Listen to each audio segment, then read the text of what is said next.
फलों की इस दुनिया में अंगूर का सेवन अंगूर फल तथा ड्राई फ्रूट दोनों की तरह किया जाता है। दोस्तों, इस पौधे और इस फल अंगूर का अपने जीवन में बहुत ही ज़्यादा योगदान है। इसको हर प्रकार के व्यक्ति, जो भी जीव हैं, सभी लोग आसानी से खा सकते हैं।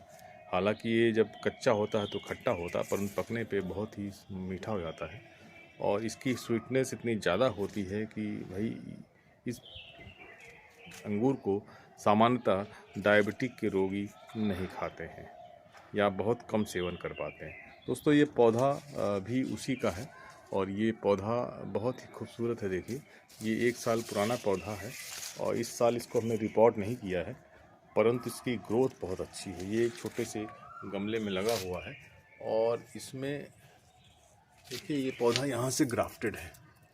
तो आप जब घर में पौधा लगाएं तो ज़रूर ग्राफ्ट वाला ही पौधा लगाएं, क्योंकि बिना ग्राफ्ट का पौधा लगाएंगे तो उसमें फलन थोड़ा सा देर में आता है।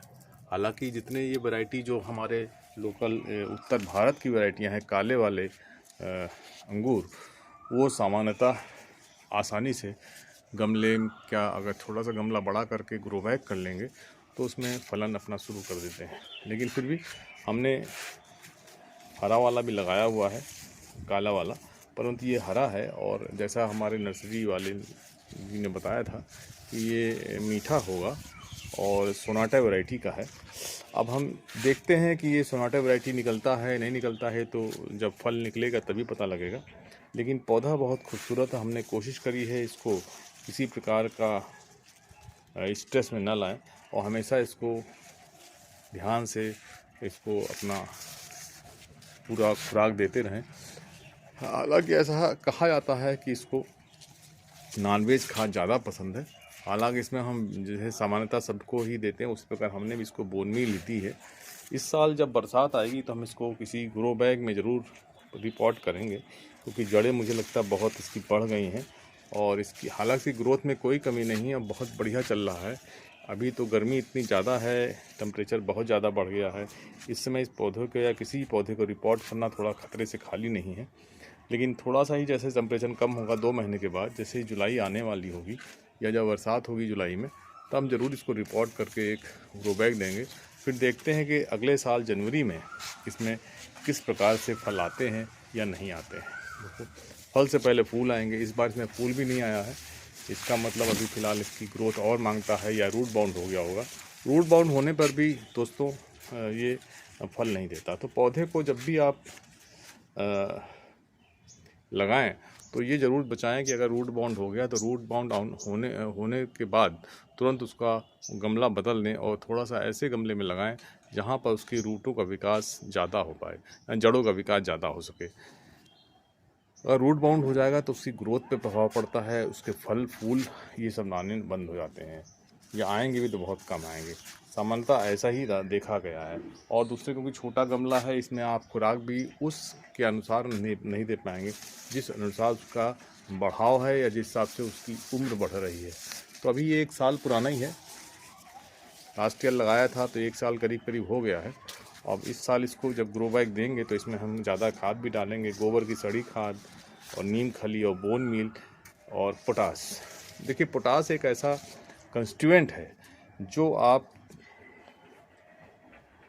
पौधे के लिए बहुत आवश्यक है, क्योंकि पोटास का काम फलों और फूलों को ही बनाना नहीं है, चमक लाना ही नहीं। इसके अलावा एक कैरियर भी है। वो तरह तरह के जितने आपके इसमें जीवाश्म हैं या बैक्टीरिया हैं, तो उनको ऑक्सीन करके एक प्रोडक्ट बनता है, उसको बनाने में पोटास मदद करती है दोस्तों। इसलिए पोटास का इस्तेमाल आपको जड़ों में ही करना है, लेकिन ये ज़रूर कोशिश करें कि केमिकल पोटास का इस्तेमाल कम से कम करें। हालांकि आप जब इसको लगाएंगे और जाड़ा होगा या आप थोड़ा ठंडक होगी तब पोटास डालेंगे तो पौधे पर ज़्यादा फर्क नहीं पड़ेगा, यानी उसको ज़्यादा नुकसान नहीं होगा। इस गर्मी अगर हम पोटास को केमिकल वाइज डाल देंगे तो इसका नुकसान होना निश्चित है। तो दोस्तों, जब भी पोटास का प्रयोग करें तो आप देखें थोड़ा मौसम ठंडा हो, या उससे सेफ़र साइड यही है कि आप ऑर्गेनिक पोटास का इस्तेमाल करें। ऑर्गेनिक पोटास से आप देखेंगे कि पौधों में ज़्यादा स्लो ग्रोथ होती है, धीरे धीरे उसका चलन होता है, लेकिन उसका बढ़ाव या उस पर कोई दुष्परिणाम नहीं दिखाई देते हैं। तो दोस्तों हम इसी प्रकार से आपको नई नई वीडियो आपको दिखाते रहेंगे। आप हमारे चैनल को सब्सक्राइब करना ना भूलें दोस्तों। आपका प्यार रोज़ बढ़ रहा है, मैं देख रहा हूँ, और आप लोगों ने हमें इतना प्यार दिया है, इसको बढ़ाते रहें और धीरे धीरे नए नए सब्सक्राइबर को हमारे चैनल को सब्सक्राइब कराने में मदद करें, जिससे कि हम आपको और इन्फॉर्मेशन देते रहेंगे। दोस्तों इसके बाद हम पुनः आपसे निवेदन करते हैं कि आप अंगूर का पौधा घर में ज़रूर लगाइए। इससे क्या है, आपके परिवार में लोगों को पता लगता है कि अंगूर का पौधा कितना बड़ा होता है, किस प्रकार का होता है, बच्चों को पता लगता है कैसा होता है, और जिसको खाते हैं खाली खाने में नहीं, उनको पता लगने लगता है उस पौधे को किस प्रकार के, उस फल को किस प्रकार के पौधे से हम प्राप्त कर सकते हैं। दोस्तों इस प्रकार से राम की बगिया की तरफ से आपको बहुत बहुत शुभकामनाएं। धन्यवाद।